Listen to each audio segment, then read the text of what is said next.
বাঙালি প্রীতি দেখাতে পথে নামছেন মমতা বন্দ্যোপাধ্যায়। এসবই ভোট ব্যাংকে রাজনীতি বলে তোপ দাগছে বিরোধীরা। বিজেপির দাবি, বাঙালি অস্মিতার কথা বলে সর্বনাশ করছে রাজনীতির শাসক দল। ক্ষমতার লোভে কিবার দেশেরও ক্ষতি করবে।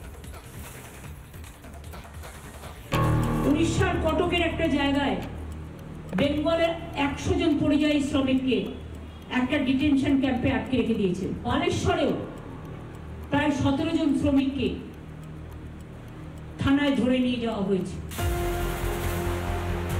ভোট বড় বালাই। 26-এর কথা ভেবে তৃণমূলের বাঙালি প্রীতি, বাঙালি অস্মিতার কথা বলে শাসকের সর্বনাশা রাজনীতি। কার জন্য মিছিল করবেন 16 তারিখে?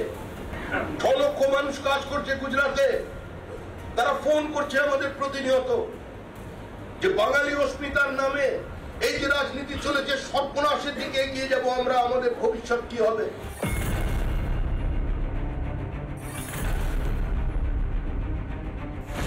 অনুপ্রবেশকারীদের শিরে সংক্রান্তি, দেশ জুড়ে চিহ্নিত করা হচ্ছে অনুপ্রবেশকারীদের, খেদানো হচ্ছে অবৈধ বাংলাদেশিদের, আতশ কাচের তলায় ভোটার তালিকাও। এতে রেহাই পাবে না রোহিঙ্গারা। রোহিঙ্গাদের ছাড়তে হবেই এই দেশের মাটি।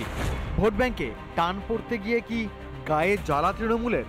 দিল্লির বাঙালি আছে এই কলোনিতে, এখানে থাকা চলবে না, উচ্ছেদ হতে হবে। আমার সচিত্র পরিচয় পত্র আছে, দেখাচ্ছেন তারা, চলবে না, চলবে না। রোহিঙ্গাদের করিডোর বাংলা, অভিযোগ বাংলা দিয়ে সারা দেশে ছড়াচ্ছে রোহিঙ্গারা। এর জন্য বদলে যাচ্ছে জনবিন্যাসও। ডেমোগ্রাফি যেভাবে জাম্প করেছে, পশ্চিমবঙ্গে 16 থেকে 21 পর্যন্ত, আমি আপনাকে ফিগার দিয়ে দেবো। এভাবে ডেমোগ্রাফি মানে জনসংখ্যা বিস্ফোরণ হতে পারে না। কিন্তু এ রাজ্যে তো রোহিঙ্গারা কার্যত সরকারি অতিথি। তারাই ভোট ব্যাংক, আবার তারাই শাসকের অত্যাচারের হাতিয়ার।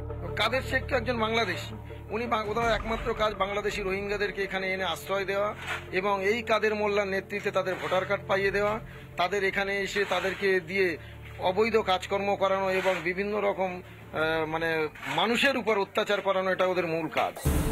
এই পরিস্থিতিতে ক্ষমতা হারানোর ভয়েই মমতার বাঙালি মন্ত্র জপ বলে দাবি বিরোধীদের।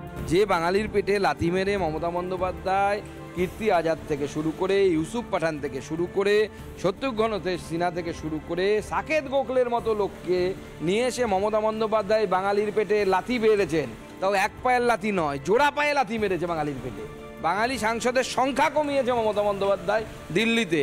সেই মমতা বন্দ্যোপাধ্যায় এখন বাঙালি বাঙালি বাঙালি মন্ত্র জপ করছেন। এসব শুনে সকলেরই প্রশ্ন, প্রশাসক হতে পারবেন কি মমতা?